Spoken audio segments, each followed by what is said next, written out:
2 o'clock. Let the cat out of the bag a little bit. We haven't done nothing official yet. Okay. All right.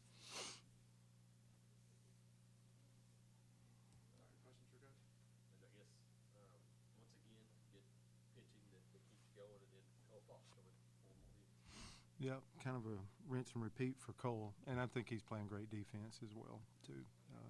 It's fun to watch him throw the ball across the infield, but it's fun to see him. I guess that's 8 hits the last 2 games, Wednesday and tonight, so he swung it well. Tanner Bauman set in there. I think that's the 3rd consecutive start there on a Friday night for us, and he pitched really good. The teaching point tomorrow we'll be talking about development. That's a good thing. He's doing such a good job, especially with 2 pitches, primarily a fastball and a changeup. And I really only had 1 marked hard hit ball till we got to that 3rd time through the lineup in the 2-hole and the 3-hole. Those were 2 hard contacts back and forth. One off his leg somewhere, I'm not sure, and the next one blew the right center field gap. So the development talk is factored around. Can we start using a slider a little bit more? Is there anything we can pull, any rabbit to pull out of the hat in development of what's next as you start entering the 3rd time through the lineup? Again, Parker Carlson done a nice little job for us. Got a couple of big outs in that kind of that vulnerable situation there from the starter to the first reliever.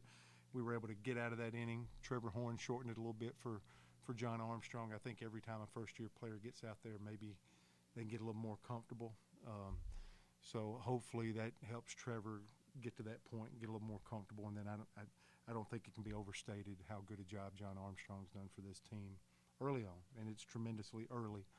But 4 wins now. He's picking up a save. It's just been he's been a Swiss Army knife for our pitching staff and has done an amazing job, and it has really helped us secure some series, but really helped us in the first game of series to stay competitive and not have to use anybody else with looks like a long day tomorrow.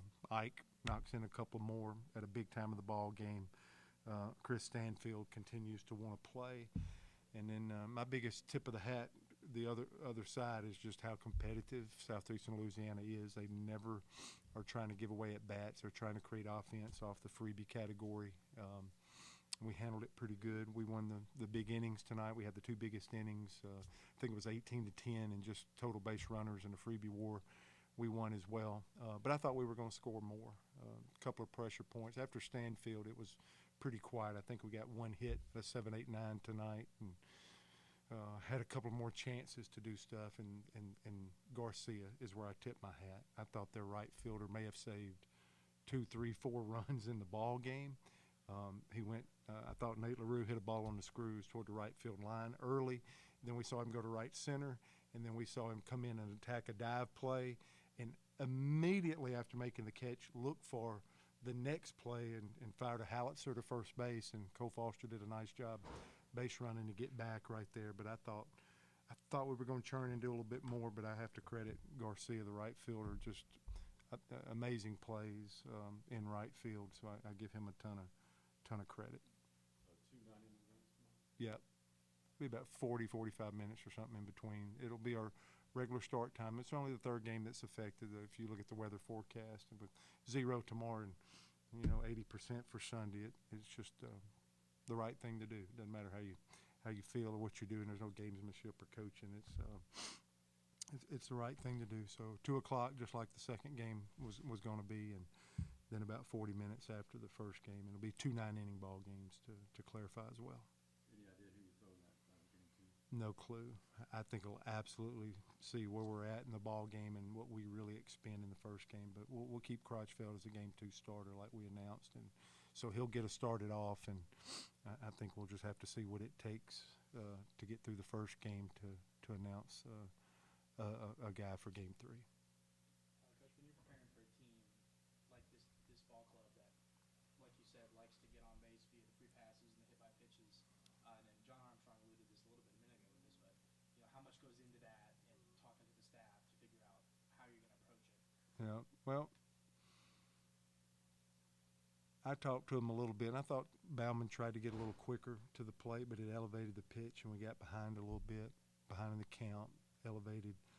You have to be quick, but don't hurry. And we're only trying to play 1 game, right? We're trying to play the deal where we're only trying to play 1 game of baseball. So when we bring features of the other team, you can't just adjust everything you do. We're trying to play one consistent ball game every day. Every day is a World Series. That way, when you get there, nothing should change. And there's one standard of what we're trying to have in our at-bats, and we played good defense tonight as a team.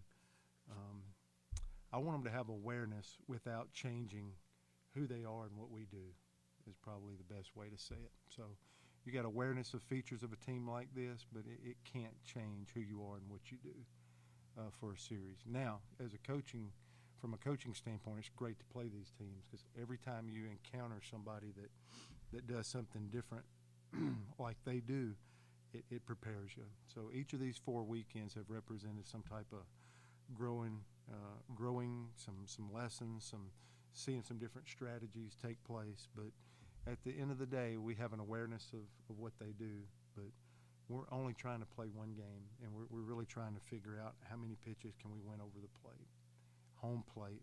And so I thought the guys did a nice job. So they played their game, and they had some success in different points, but we absolutely was able to – I thought we got quick a couple of times defensively and everything, and it was because of their deal.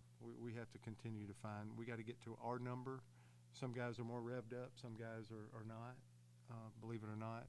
Everybody has their own individual number, and regardless of who we're playing and what they do, it's good to have an awareness. But we're here to play our game as often and consistent as we can. John was talking about kind of everybody on the pitching staff sort of, kind of finding their role, so to speak, and figuring out their identity. But just how big is that? I guess kind of with the timing of where things are, and you guys being a week out from SEC play, to have, a pitching staff that's got a lot of turnover with folks really finding their role. Yeah, we've been working since day one, and it started slow, and it's like it's at least we got a collection of a good week to 10 days where you can start seeing some pitching starting to help us have success instead of holding on and need more offense. And he's right, but isn't that a life thing too? I mean, that's why these guys are. Man, if you get a degree from Auburn University and you played in the SEC, I mean, how ready is somebody, especially if a young man turns into a full-blown man, he knows exactly his identity. It's one thing as a player, but that bleeds into you as a person too. And this is what is allowed to do. John Armstrong's going to be successful at anything he does because I can see him in his identity. I can see him as a student. I see him every day. But that's one of those lessons. Identity is a huge word for us.